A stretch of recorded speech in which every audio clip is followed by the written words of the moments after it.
Obrigado, Senhor, porque és meu amigo, porque sempre comigo tu estás a falar no perfume das flores, na harmonia das cores. Pelo sinal da Santa Cruz, livre-nos Deus, nosso Senhor, dos nossos inimigos. Em nome do Pai, do Filho e do Espírito Santo. Amém. Que a graça e a paz de Deus, nosso Pai Criador, do Senhor Jesus, nosso Salvador e Redentor, e do Espírito Santo, fonte e alma da Igreja, esteja com você, meu irmão, com você, minha irmã, porque bendito é o Deus que nos reúne sempre no amor do seu Filho, nosso Senhor Jesus Cristo, o ressuscitado. Nesta quarta-feira, quero saudar você, quero desejar do profundo do meu coração que você tenha um dia de paz, de harmonia, de reconciliação, um dia de bênçãos na sua vida. Que você se sinta cada vez mais amigo de Jesus e que neste dia, de um modo especial, o Senhor possa falar com você. Que nesse dia, de uma maneira grandiosa, você faça a experiência do Senhor na sua vida. Que você e todas as pessoas que você encontrar, com quem você tiver contato no dia de hoje, sejam realmente tocados pela presença, pela graça e pelo amor de nosso Senhor. Para iniciar esse nosso momento de oração, também escutando a palavra de Deus, escutando a palavra da igreja, convido você, meu querido irmão, minha querida irmã, a colocar-se na presença do Paráclito, do defensor, do nosso guia, do nosso animador, que é o Espírito Santo.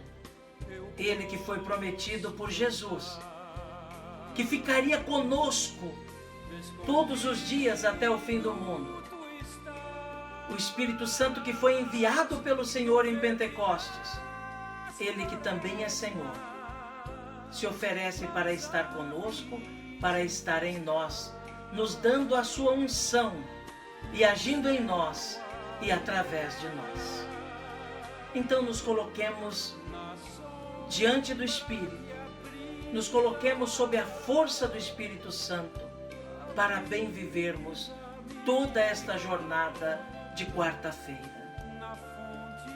Vinde, Espírito Santo, enchei os corações dos vossos fiéis e acendei neles o fogo do vosso amor.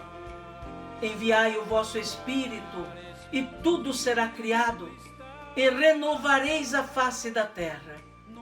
Oremos, ó Deus, que instruístes os corações dos vossos fiéis com a luz do Espírito Santo.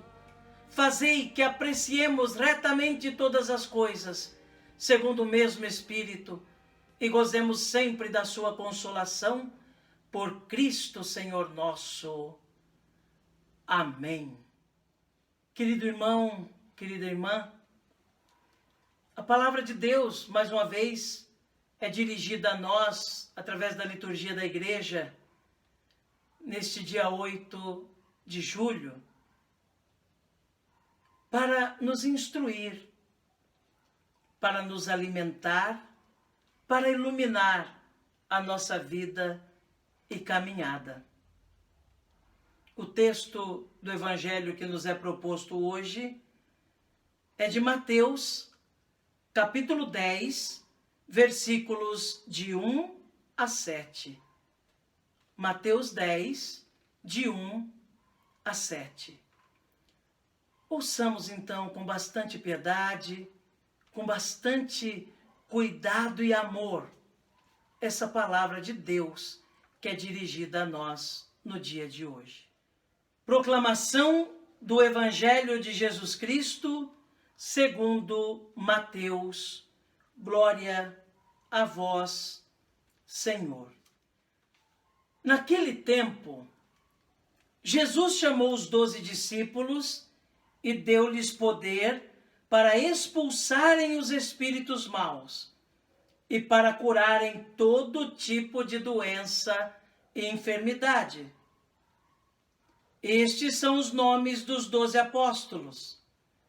Primeiro, Simão, chamado Pedro, e André, seu irmão. Tiago, filho de Zebedeu, e seu irmão João. Filipe e Bartolomeu. Tomé e Mateus, o cobrador de impostos. Tiago, filho de Alfeu, e Tadeu. Simão, o zelota, e Judas Iscariotes, que foi o traidor de Jesus. Jesus enviou esses 12 com as seguintes recomendações: não deveis ir aonde moram os pagãos, nem entrar nas cidades dos samaritanos. Ide antes as ovelhas perdidas da casa de Israel. Em vosso caminho anunciai: o reino dos céus está próximo. Palavra da salvação, glória a vós, Senhor. Que pela palavra do Santo Evangelho sejam perdoados os nossos pecados. Amém. Meu querido irmão, minha querida irmã, duas coisas eu queria destacar desse Evangelho segundo São Mateus que nós acabamos de ouvir. A primeira delas é que Jesus, depois de ter escolhido os 12 que foram escolhidos para estar com ele, os envia em missão. Mas envia-os dando a recomendação de que devem pregar para as ovelhas perdidas da casa de Israel. Não devem ir aos pagãos, não devem ir aos samaritanos. Digamos, irmãos, que essa é a primeira missão que Jesus dá aos discípulos.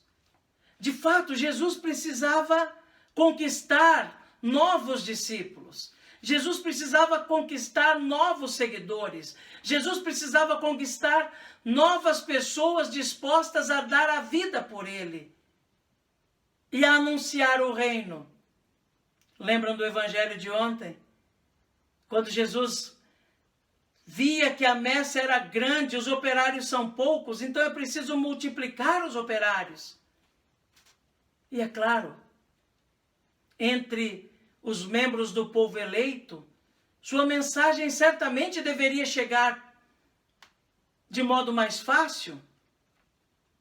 Afinal de contas, Jesus também era um judeu. Sua linguagem se assemelhava à dos judeus de sua época.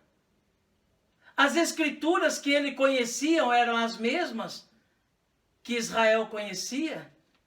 Então a sua mensagem também chegaria de modo mais fácil àqueles que fazem parte do povo eleito. Então Jesus envia os discípulos primeiro a estes. Não que Jesus exclua os pagãos, não que Jesus exclua os samaritanos, não. Mas a missão é urgente. É preciso mais e mais operários para essa messe. É claro que nós sabemos pela história, a igreja começa a pregar, a ensinar entre os judeus, mesmo depois da ressurreição de Jesus, da sua ascensão ao céu, da vinda do Espírito Santo.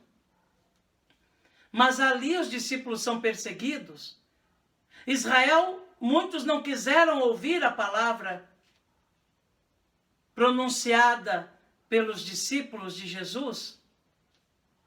E a partir dali, eles foram também levar a outros que não eram judeus o Evangelho. Mas isso nos faz pensar na urgência de ter operários na vinha do Senhor. Não diferente hoje também. Devemos, sem dúvida nenhuma, buscar anunciar em primeiro lugar para aqueles que podem já compreender a nossa linguagem do amor, a nossa linguagem cristã, a nossa linguagem que é a linguagem de Cristo. Isso sem excluir qualquer outro que esteja também disposto a ouvi-la. A segunda coisa que eu queria chamar a atenção nesse evangelho que nós ouvimos é que Jesus diz o conteúdo da missão, o conteúdo da pregação, que é o conteúdo que dirigiu a missão dos discípulos daquela hora e que deve dirigir a missão dos discípulos de agora, que sou eu e você, que somos nós os batizados. Jesus diz: em vosso caminho anunciai, o reino dos céus está próximo. Esse é o conteúdo da nossa pregação, irmãos. É isso que cada homem, cada mulher do nosso tempo precisa ouvir, que o reino de Deus está próximo. Que o reino de Deus já está entre nós. E o que nós estamos fazendo por esse reino? O que nós estamos fazendo para acolher esse reino? E que o reino de Deus, de modo pleno e acabado, também está próximo, porque cada dia que se passa, nós estamos nos aproximando do dia da nossa morte. Cada momento que se passa mais próximos de morrer, nós estamos para esse mundo e sermos introduzidos na presença de Deus, para aquele julgamento primeiro, logo depois da morte, e sermos assim, se achados prontos, dignos, introduzidos no reino da felicidade eterna, no reino da alegria que não tem limites, no reino dinâmico do amor e eterno. O reino dos céus está próximo. Esse é o conteúdo da nossa pregação.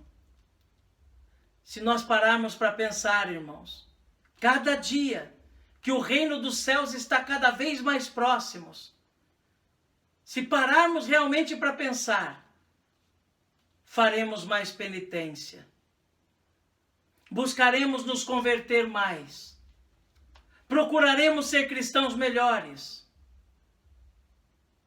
buscaremos amar mais, perdoar mais, buscar mais o perdão, nos reconciliar mais, estar cada vez mais próximos de Jesus. Buscaremos orar mais. Se nós entendermos esse texto não apenas como uma poesia bonita que Jesus contou e falou, mas como uma exortação de que é preciso estar atentos, vigilantes, porque o reino de Deus está batendo às nossas portas. Alguém pode ter a tentação de dizer: mas há 2000 anos Jesus anunciou que o reino estava próximo e o reino não chegou? E aí nós vamos de novo lembrar que o reino já está entre nós em mistério. E ele vem de modo pleno para cada pessoa que se despede desse mundo na graça de Deus. Ele vem de modo pleno e acabado, completo, para cada pessoa que neste mundo procurou viver segundo a vontade de Deus e morreu na graça de Deus, porque a morte, para aquele que crê, é o lugar do verdadeiro nascimento, para aquela vida que não acaba mais. Que seja para nós a frase de cabeceira, que seja para nós a frase que nos acorda a cada dia, que seja para nós a frase gravada na nossa memória, para que durante o dia possamos sempre lembrar: o reino de Deus está próximo. Que Jesus nos ajude a compreender essa palavra e que Nossa Senhora reze por nós. Amém. Quando a dor me consome, murmuro o teu nome, e mesmo sofrendo